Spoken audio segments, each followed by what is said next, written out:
ఈరోజు మనం చేయబోయే రెసిపీ దోశ ఆవకాయ. ఇన్స్టెంట్గా ఇది ఒక వారం రోజులు తినొచ్చండి. ఇది ఎలా తయారు చేసుకోవాలో మనం ముందుగా చూద్దాము. దీన్ని ముందుగా కాయ కడిగి శుభ్రం చేసుకోవాలి.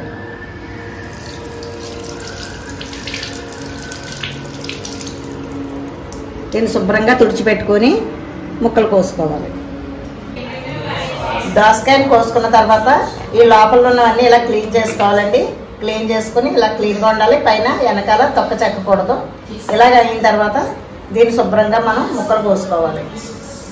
ఇప్పుడు ఈ దోసకాయ ముక్కల్ని ఇలాగా మనం చిన్న చిన్న ముక్కలు కట్ చేసుకున్నామండి. ఇప్పుడు మనం దోసకాయ ముక్కలు 2 కప్పుల్లోకి తీసుకున్నామండి. దీంట్లోకి ఏం వేయాలి ఇప్పుడు చూద్దాం. ఆవు పిండి 1 స్పూను,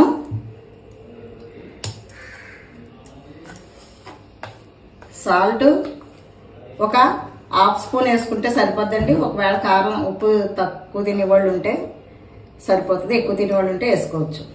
తర్వాత కారం, ఇది చూడండి, ఇది పచ్చళ్ళ కారం అంటారు. పచ్చళ్ళ కారం మామూలు కారం కంటే ఇదే వాడుకోవాలండి. మామూలు కారం అయితే కారం ఎక్కువగా ఉంటుంది.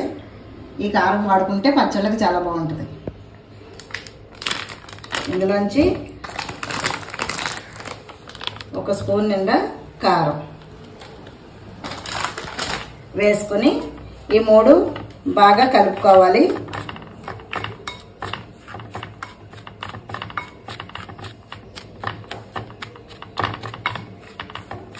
ఇలా కలుపుకున్నది మనం ఈ కప్పులో మనం వేసుకోవాలి.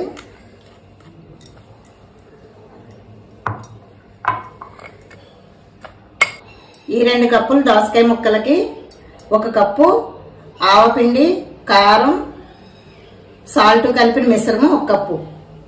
ఈ 2 కప్పులకి 1 కప్పు తీసుకుంటే ఇది దోస ఆవకాయ రెడీ అవుతుందండి. ఎలా కలుపుకోవాలో ఇప్పుడు చూద్దాం. ముందుగా దోసకాయ ముక్కలను వేసుకొని తర్వాత ఈ కారం పొడి అంతా ఇందులో వేసుకోవాలి.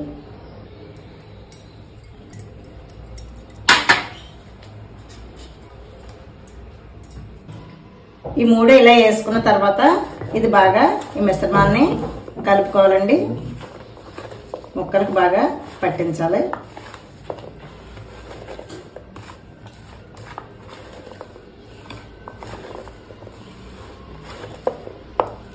మనం ఏ కప్పుతో అయితే తీసుకున్నామో ఆ కప్పులో 1/2 కప్పు ఆయిల్ తీసుకోవాలి.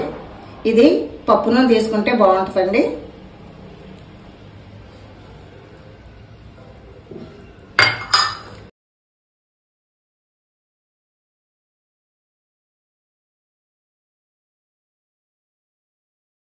దోసకాయలో పులుపు ఉంటుంది కాబట్టి సరిపోతుందండి. ఒకవేళ పులుపు ఎక్కువ తినేవాళ్ళు అయితే 1/2 చెక్క నిమ్మరసం పిండుకోవాలి.